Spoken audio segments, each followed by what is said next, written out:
Kadang di sini saya ngerasa sedih nih. Karena di film yang memang segala umur ini, malah saya gagal paham dengan apa yang mau disampaikan di film ini. Ini film maunya kemana? Ini film maksudnya apa? Jadi please jangan tanya soal sulingnya. Film Zana sepertinya sengaja menggunakan suling.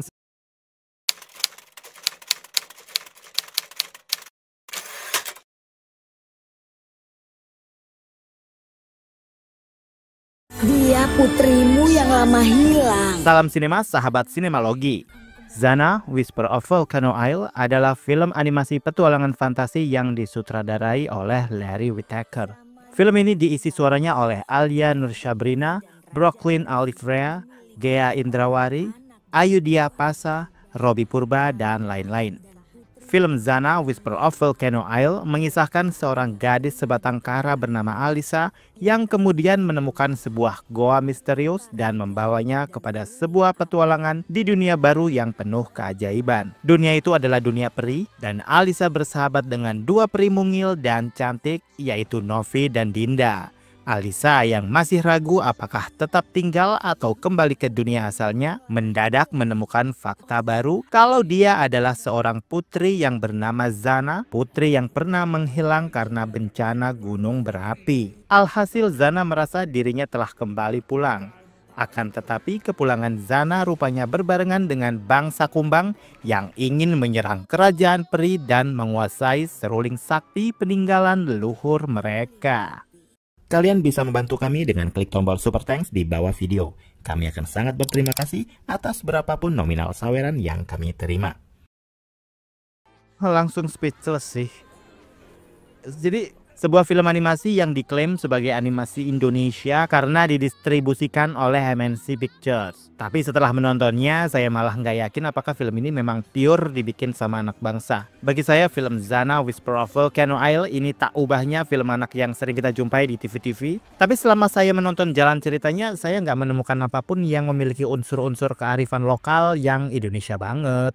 Nggak ada kekhasan pun yang bisa saya temukan di film ini. Saya malah merasa film ini nggak fokus untuk menjadikan backstory Indonesia sebagai bagian dari kultur yang bisa dikawinkan di cerita di film ini. Semisal lagu-laguan daerah yang dinyanyikan, atau baju, tarian, atau bahasa daerah, atau yang lainnya. Film ini terlalu kaku menceritakan sebuah kisah dongeng peri, layaknya kita menonton film series Barbie Fairytopia, di mana hampir sepanjang film kita akan merasa deja vu. Apa yang sudah diceritakan di kisah Zana sebenarnya kayak sudah pernah dituangkan di Barbie seri peri ya, kurang lebih seperti itu. Penggunaan nama pemain sentral di film ini juga sangat begitu dipaksakan. Bayangkan aja ya, di mana hampir semua nama karakternya terdengar fantasi semacam Point Zonda, Atlas, Dinasta, Solara, Draco. Terus kemudian ada nama Novi, Dinda. Hey, ini kayak kehilangan konsistensi gitu loh. Film Zana memang film anak-anak yang mencoba memberikan tontonan full keceriaan yang penuh imajinasi. Dongeng peri mungil bersayap yang baru menemukan identitasnya dan memilih untuk berjuang melawan tirani yang berpotensi menghancurkan kerajaan peri. Melawan tirani nggak tuh? Meski saya memiliki kecurigaan bahwa film ini nggak murni bikinan orang Indonesia, penulis sama sutradara film ini aja dilihat dari namanya bukan orang kita. Jadi jangan heran kalau saat kamu menonton film ini, yang kamu temukan cuman puing-puing animasi basic yang mencoba terlihat keren dengan menyajikan kisah cerita yang spektak. Padahal ya semuanya jauh dari itu. Kualitas gambar 3D animasinya berada di level terbawah alias pas-pasan, gak ada keren-kerennya. Saya malah lebih suka scene-scene awal di mana animasinya yang masih berbentuk 2 dimensi dan itu lebih nyeni ketimbang 3D-nya yang sekelas animasinya Upin Ipin, bahkan masih lebih bagus Sopo Jarwo. Untung aja sih film ini rilis sebelum film Jumbo ya. Apa kabar kan dunia ini kalau film ini dilepas setelah Jumbo rilis di bioskop. Kayaknya juga film ini memang nggak diutamakan untuk kayak yang di bioskop sih kayaknya ya. Jadi melirik dari film-film animasi apa aja yang udah dirilis oleh MNC Pictures ya, yaitu Titus dan Kiko.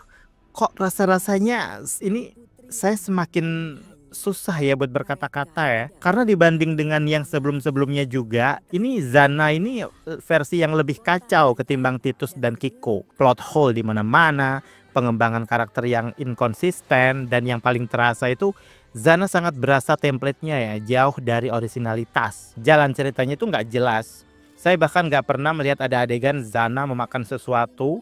Saya tuh nggak pernah melihat Zana itu dan lainnya itu istirahat tidur gitu. Apakah karena mereka peri jadi mereka nggak perlu melakukan hal-hal tersebut? Padahal setahu saya ya seorang seperti Tinkerbell dia ini butuh istirahat. Hampir semua karakter di film ini digambarkan sebagai karakter yang absurd. Jadi jauh dari kemiripan dengan peradaban manusia. Padahal hal paling simpel itu akan mudah menjadi trigger buat penonton untuk lebih bersimpati dan berempati pada semua tokoh yang ada di film ini.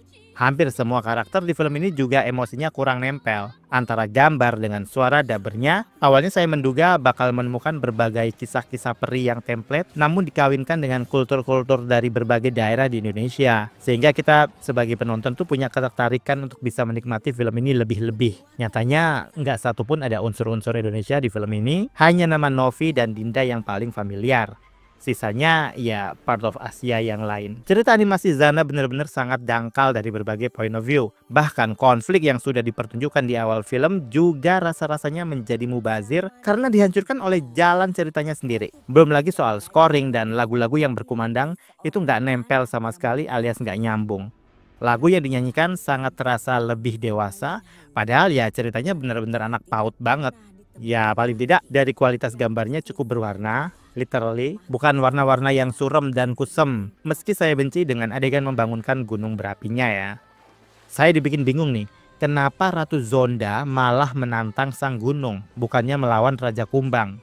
Kadang di sini saya ngerasa sedih nih, karena di film yang memang segala umur ini, malah saya gagal paham dengan apa yang mau disampaikan di film ini. Ini film maunya kemana? Ini film maksudnya apa? Jadi please jangan tanya soal sulingnya.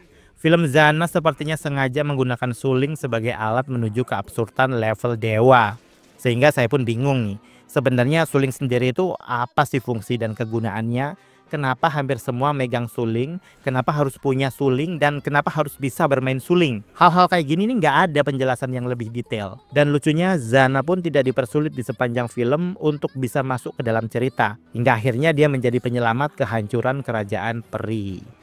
Seandainya ibunya Zana lebih perisiawi, bukan manusiawi ya, perisiawi, kayaknya drama Zana pengen balik kampung akan menjadi plot yang lebih serius dan menyedihkan. Sayangnya hampir di sepanjang film, kok bisa saya nonton film beginian?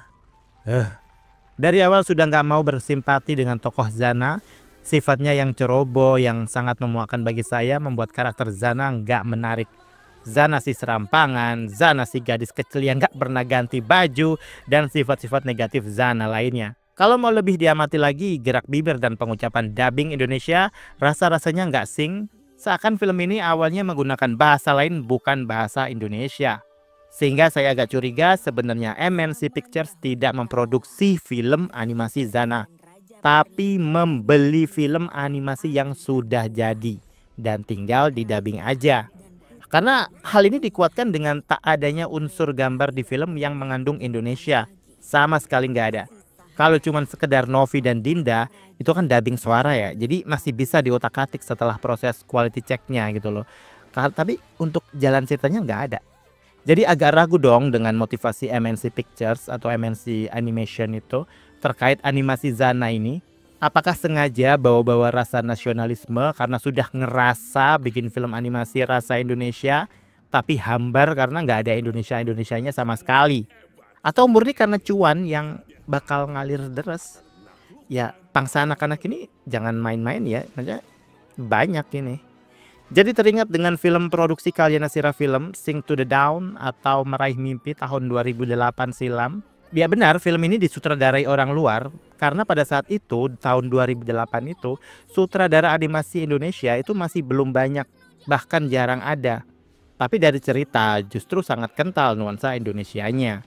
Bahkan untuk tahun itu film ini sangat berani mendobrak pakem film yang itu-itu aja. Sementara di tahun 2025 malah mengalami kemunduran. Padahal di Indonesia kita itu nggak kekurangan penulis cerita yang mumpuni loh. Atau memang kurang ya? Dan pada akhirnya menonton Zana Whisper of Volcano Isle kayaknya better menonton di layar TV aja, atau layar YouTube atau apa. Selain buang-buang waktu, energi, pikiran, dan materi, film ini nggak berdampak banyak dan sama sekali nggak memberikan impact apapun setelah menontonnya.